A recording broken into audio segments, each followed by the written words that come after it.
Madhava Kunjavihari Gopijanavallabha Girivaradhari Jaya Gopijanavallabha Girivaradhari Jasodanandana Vrajajanarandana Yashodanandana Vrajajanarandana Yamunatira Vanachari Yamunatira Vanachari Jaya Radha Madhava Kunja Vihari Jaya Radha Madhava Kunja Vihari Jaya Radha Madhava Kunja Vihari Jaya Radha Madhava Kunja Vihari Gopijana Vallabha Girivaradhari Jaya Gopijana Vallabha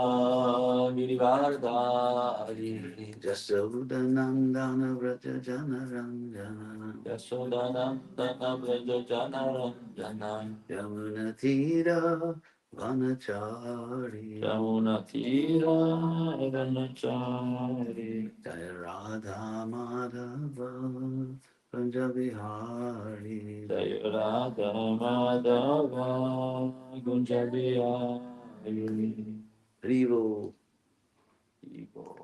So, it's already filming? Oh. Srimad Bhagavatam, translation and purports by Srila Prabhupada.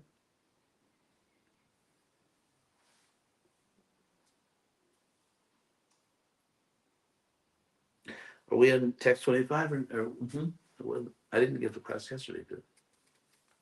Was there? No, yesterday was Chaitanya Charitamrita. Oh, yeah, of course. So, Tad Vishwana being Twati Vartya Vishnor, Aniyasa Vida Jainat Manaikaha, Namaskritam Brahma Vidam, Upaiti, Kalpayusho, Yad Vibhudharamante. So, Tad, that Vishwana being, that navel of the universal, which is Vishwa, universal, personality of Godhead too, but Ativartya, crossing over. Vishnu means of Vishnu. Tad Vishnu being Ativartya Vishnu, Aniyasa, due to mystic perfection, and then specifically that means becoming smaller than the smallest. I mean, Aniyasa means just literally very small, very atomic. Vida Jainat Vanaika, by the purified, Vida Jaina. Prabhupada taking by the purified there, Rajas is like passion. It also means dust or something which blocks your vision, Rajas. And so V can mean without. So Viraja, in other words, like free of that covering. Vida Jaina, Atmana, by the living entity, Ekaha, alone. Namaskritam, that's obeisances, bows offered to Namaskritam Brahma Vidam Upaiti, which is achieved of the knowers of Brahman, Kalpayusho. It's not an easy verse. An ayus, like duration of life, like Ayurveda. So an ayu, or duration of life of a kalpa, period of 4,300,000,000 solar years. That's obviously Giridhari's department. Yet the place, Vibhuda, self-realized souls, Vibhuda also translated as the demigods, Ramanti, enjoy. So Prabhupada says the Shishumara, and that's the Milky Way? No. What is the Shishumara? The Shishumara is like a constellation. Oh. It's nearby the North Pole, the celestial Okay. pole. It's funny, the name literally means baby killer. Yeah, there is a big discussion on the Shishumara in the literature also. Scholars are, because it seems it's also in Rig Veda under another name, so there is a big discussion there, this Shishumara. Then it comes at the 23rd chapter of the fifth canto, the Shishumara meditation. Hmm. It's like on the body of Vishnu. So this Shishumara is the pivot for the turning of the complete universe. So the universe turns around the Shishumara, and it is called the navel of Vishnu, Garbhodaka. Garbha means like womb. So Udaka Shai, Garbhodaka Shai Vishnu. The yogi alone goes beyond the circle of Shishumara and attains the planet Maharloka, where purified saints like Burgu enjoy a duration of life of 4,300,000,000 solar years. This planet is worshipable even for the saints who are transcendentally situated. So we'll chant this.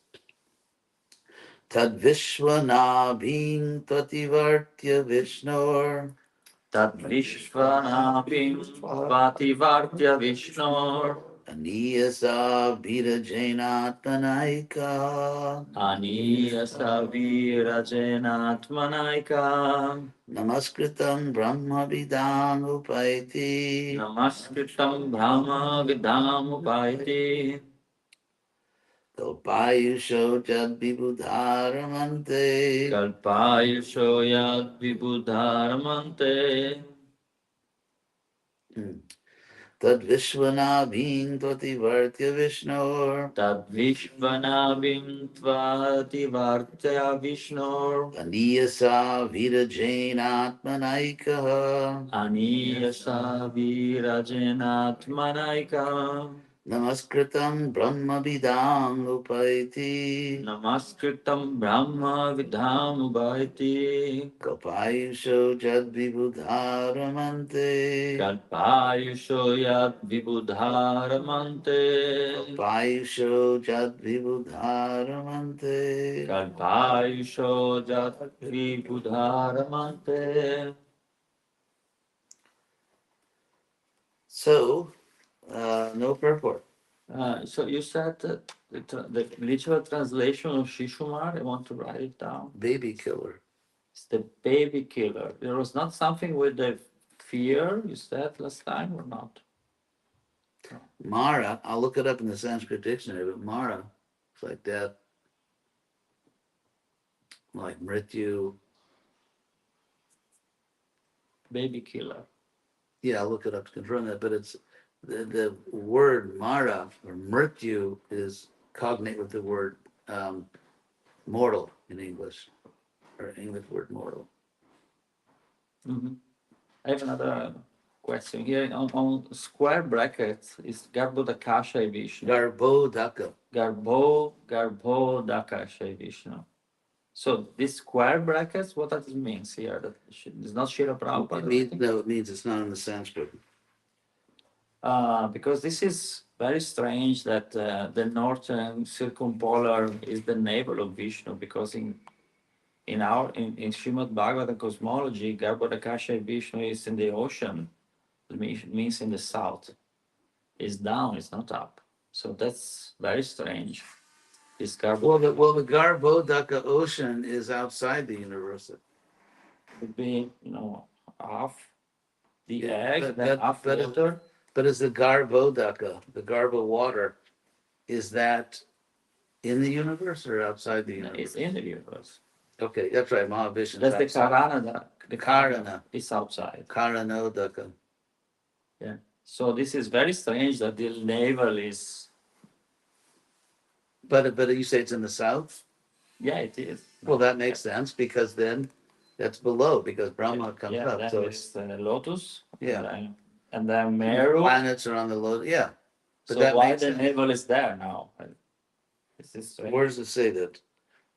Oh, because Shishumar is in the north.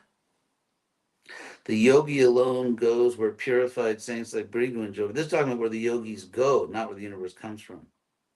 I know, but Garbhodakasha Vishnu is where the universe comes from. I know, but it's not talking about where the universe comes from. It's talking about where a yogi goes. He doesn't go to Garbhodakashayi Vishnu. He goes to some place to enjoy. Yeah. Yeah, that's why I'm asking why is Garbhodakasha Vishnu here. It's strange. Because of the word navel. Navi means a navel. But essentially, the word Navi also means like a pivot. Yeah. But it says Vishwanabhim, the navel of the universe. The Prabhupada Church. Yeah, so I'd have to look at the commentaries, look at the different options. So it's not clear. Any questions about this verse? Um, it's interesting. This section, this chapter especially, has a lot of very technical information. And in the second canto, the first chapter was about the universal form. Now we're getting all kinds in the second chapter, all kinds of technical information.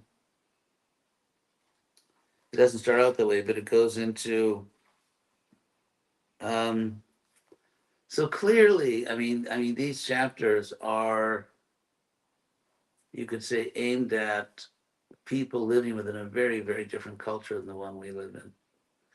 I mean, if you think about, for example, Prabhupada's presentation of Krishna consciousness, the only contact we have with the universal form is just reading here and other places in the Bhagavatam descriptions. But apart from just reading these verses, we have no contact or no. It's just not part of our spiritual life. It's not part of our spiritual practice. And even Prabhupada, it's not that sometimes he would be walking, so he would say, "Oh, look at that star, that's or the sun, it's so and so." I mean, it's just not part of. It's not a regular part. I'm not saying he never mentioned it, but it's not a regular part of his presentation of Krishna consciousness. And as far as I know, it's not something. I don't know anyone that practices Virat Rupa meditation. Of course, I don't know anyone that practices Virat meditation or is seriously interested in going to Shishumara or any of these things. And so the Bhagavatam, of course, is, you could say, explain all these things to a society in which there were yogis and they took these things very seriously. Because if you think about all the yogis they usually go to two places to get away from everybody. Either go up the mountains or they, go into the deep forest, what's called Mahavana, the great forest, which is sort of how you say wilderness in Sanskrit. So they go to these places and of course and they're really involved in these things. They're really involved in for sort of a mystic symbolic vision of the universe. And you see that very clearly even in the oldest Upanishads. So when the sages went out to the forest, the first sort of books, you could say that they either, orally composed or whatever, they're actually called forest books, or in Sanskrit, Aranyakas. Yeah, the forest books. And then at a certain point, that genre of Aranyakas sort of moves into what becomes known as Upanishads. And you can see very clearly the exact point where that transition takes place, because the oldest Upanishad is called the Great Aranyaka Upanishad, the Brihad Aranyaka Upanishad. So you have a book which is called an Aranyaka Upanishad, which is sort of the borderline, the border area between these two genres. And that of course you get the Chandogya, the next oldest one, just in terms of linguistic analysis, Chandogya Upanishad and all the rest of them. So these people, first of all, they lived in such a different world. I was just reading an article, a study done by Harvard. I don't know if you sent it to me or someone sent it to me, but it was showing how living in cities actually sort of degrades your brain, because if you live in a city, then because there's traffic and there's people, it's like your brain just goes into constant alert mode. And the nature of the alert mode of the brain is it doesn't think deeply. It's just like, watch out for that car, or the light changed, or that person looks suspicious. And so in a city, the quintessential example, of course, would be Manhattan. But when you live in a city, your brain just shifts all the time into this alert mode where there's no deep thinking. It's just right on the surface, responding to things which could be dangerous, or looking for addresses, or and so on. And so it kind of shuts down. In order for that mode to function, it shuts down the mode which thinks deeply, philosophizes, just, just deep appreciation of nature. So if you have to really be able to think your way back to a totally pre-industrial world. It's just like nowadays everyone has smartphones and whatever they're called nowadays. So back then, high tech was yoga. I mean, just like now, you have all these techies, people that are into latest technology, have this, nonsense AI and all this stuff. So back then, the techies were doing yoga. And so they have all these technical things and they're meditating on the universe and they're having visions and realizations. And so for them, I mean, these Bhagavatam verses, which for us are just kind of like, okay, let's just, how many more days before we get through this section and we can read some verses that make more sense to us, that are more philosophical or Leela. But for people living back then, this was very real stuff because they were literally bhakti yogis in a sense. They were meditating and they were living in remote places and they were having, when you do that, when you, of course, preliminary yama niyama, and then when you do the uh, asana pranayama, when you especially get into this pranayama, and then the pratyahara, I mean, you go into very different stages of consciousness. I had an experience. I'll reveal an experience I had in a yoga class, and that is I was in a yoga class, and the teacher was kind of trying to bring a little meditation, wasn't devotional, and so I was sitting there, I can't remember, some asana or other. And he said, okay, she said, now, okay, we're going to, meditate or something. And it's interesting because I had this very clear experience that sort of like this portal was opening up, that if I chose to do it, I could actually go into this other dimension, by meditation. And it was very clear, it was right there. I could go there if I wanted, but I thought, nah, too much service. And I didn't, I mean, my mode of self-realization is following Prabhupada and practicing bhakti yoga. And so I didn't want to be distracted from, my service and my own practice, spiritual practice as taught by Prabhupada. So I just decided not to go there. But it was open. I mean, and I could see it was this other dimension and it was there if I wanted it, but I just thought, no, I'm just gonna stick to Prabhupada and just go that way. So I mean, there are these other dimensions. I mean, I've had other experiences. I don't want to make this whole class about my experiences, but I have had amazing experiences, and which I don't talk about that much, but enough to understand very clearly. And probably the most amazing experiences of all were in Vrindavan. Really just directly experiencing Vrindavan as a spiritual place. I don't mean a spiritualized place or a place in this world which is, I mean, really, that other Vrindavan. And so, I mean, so these things actually exist. They actually exist, and people were going there. And so this, maybe for a lot of devotees, maybe kind of like not the most interesting Bhagavatam class if you just read these verses. But actually, the Bhagavatam back then, people were really going to these places and they were really experiencing these things. And this is kind of like a GPS, it's just telling you, it's giving you a route. Like, here's how you get there. Here's what it's going to be like when you get there. And people were traveling and having experiences that we can hardly imagine. So it's, yeah, I mean, imagine, like, as I explained in the preface to the Great Bharata, that imagine in the future if our society kind of self-destructs, which it seems pretty determined to do, and let's say in the future there's this world where there's no technology as we know it today, and a few books survive, and they read about digital technology and all kinds of things, whether it's using AI, just to do surgery, where they send a little eye in there, right? And just all kinds of things. or that messages go around the world in less than a second. It travels all around the earth, and in the future, because that's basically we have to imagine a parallel situation. We're in a situation where we're reading things about Dwapara Yuga, in which they had like super subtle technology, and they could travel and they could create things, and so for us, or not for us, but for people, it's mythology. Why? Because there's no analog.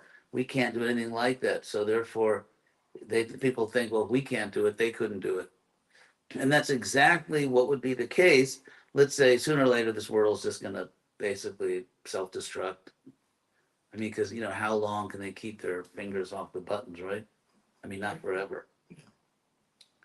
And so imagine a world in the future, which there will be, as Kali Yuga progresses, when our technology is gone, but some books remain, and they read about all these, like, what seems to them the mythological powers, and it talked about that, and imagine what they'll think about the what do they call it, the mega verse, or what are The metaverse. yeah, or Multiverse. Multiverse. yeah. I mean, that will just sound like sheer childish mythology to people in the future. Just all kinds of things that we do. Like a doctor could be another part of a planet and just like press a button and perform an operation on someone in another part of the planet. And that will seem like sheer mythology. And no intelligent person will believe that really happened. Just like we have these clowns now, the physicalists, just these card carrying fools who have nothing but their own arrogance.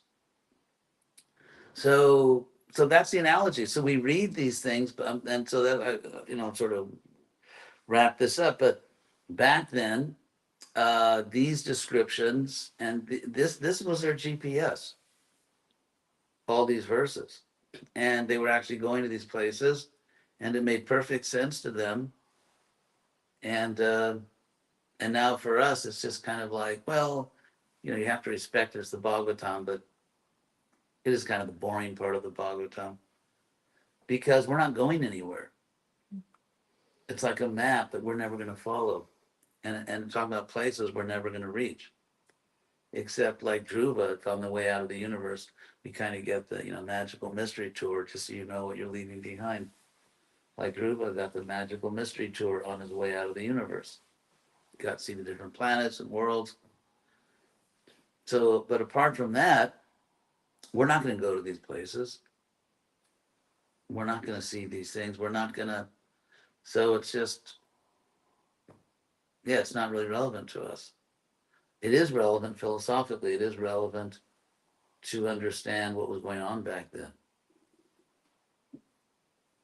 So, any questions on these points?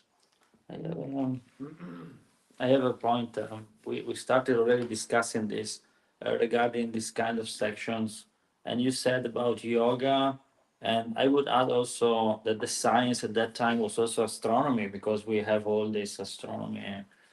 Uh, should those kind of verses suggest us that as devotees we have also the mission to connect the modern or the modern sciences to Krishna, because what is apparent here is that Shukadeva Goswami is like linking, because at the end of this chapter he will say, no, the personality of God, that is our ultimate abode. Yeah. So Well, yes. what he's doing is like very easy. Yeah. using. It's very easy to link because, for example, take fine tuning. Any child could link that to Krishna consciousness, or just the fact that you see the Webb telescope. We live in this because actually it's the nature of the physical world that if you look carefully anywhere, you find art. If you look at magnified pictures of sand grains, or what do they call it? Water, not crystals. What do they call water? PT, science. What they call water. I mean, water, not crystals, water. Like when you blow up pictures of water. to see little water drops. Molecules. Yeah, something like that. Or snowflakes, or I mean, anywhere, or galaxies, or cells. You know, these little like digitized factories. Anywhere you look in nature, you find just amazing beauty, just mind boggling technology everywhere you look. Yeah. Everywhere you look in nature, you find art and you find high tech. And so to say that a world where everywhere there's art, beauty, super technology, it's just, I mean, the well, they say like the fingerprint of God is everywhere. It's almost like it's like, you know, when artists paint paintings, they sign at the bottom. It's like Krishna. You find Krishna's signature everywhere in the universe. Everywhere you look, you find Krishna's signature. So shouldn't this be our mission, like Sukadeva Goswami is expressing a way that Yes, we of course also it should be. have? Yeah, of course. And that's what we're doing. I mean, that's what the BI is supposed to do. I mean, because in order to show that the physicalist model is just frankly idiotic. It's just, you know, as fanatical worldviews always tend to be, whether they're, you know, monotheistic or polytheistic or atheistic, fanaticism is always kind of stupid. And so yeah, that's what's happening. I mean, it's all over YouTube. I mean, you know, no one's waiting for the BI. You know, it's all over YouTube. These animated pictures of how cells work and how the body works, and it's just so incredibly sophisticated that yes, any normal person who's not a just, you know, a religious fanatic with their physicalism, any normal person accepts it as proof that yes, in higher intelligence, God, it's amazing. There's no way in the world this happened by itself. So that's already going on. We're just kind of behind all the other religions. Well, no, maybe not behind Islam. We are behind other. So, any other points? Any other questions? The writing's on the wall. Yes, the writing's on the wall. It's interesting, the time scale there mentioned is quite long. Yeah, You know, we often think of a day of Brahma, but that sounds like a life of more than a life, way more than a life of Brahma. So it's even higher than that. well, it's not higher than the life of Brahma. Well, I don't know. 'Cause No, Brahma lives trillions of years. This is just billions. a quadrillion. Yeah, 3 years. Yeah. No, it's billions. 4,300,000, 300 million solar years. 4 billion. You want to look? Yeah, I got it here. I have it here. I also noticed that there is something there in that number that is not working, but it's not the life of Brahma. Yeah, this was, It says a kalpa life. So you have to, that depends on how you define kalpa. Kalpa ayusha. Ayush is just, that's the same, that's the word ayur, which means duration. okay, because if we look at the decimal places here, I mean, the zeros, we go millions, To billions. billions, trillions. Where's trillion? Well, it's 15,480 billion. What verse are you on? What? Is that the, No, it's Billion. 2:25. oh, maybe I went to the next verse. Oh yeah, the next verse. Oh, the next verse. I'm Yeah. sorry. That's talking about the duration of the whole universe. Yeah. I was sorry, I was at the Yeah, next yeah. verse. Yeah, The duration of life in Satya Lokas. Oh, that's Satya Yoga. Satya Loka. So the universe is something like, what is it? 300 trillion? I forget what it is. Brahma's life is how many It's, years? here in the next verse it says 15. No, but trillion. that's just the duration of life in Satya Loka, which is not the duration of the universe. Oh yeah, I'm sure it was 33 Trillion. 33. So they live half as long as Brahma, roughly. okay, got it. Okay? Very good. Yes, great. We have job to do. So, Sri Prabhupada Ki Jai. Bye. Breakfast Ki Jai. So 11:30, I sent you the link.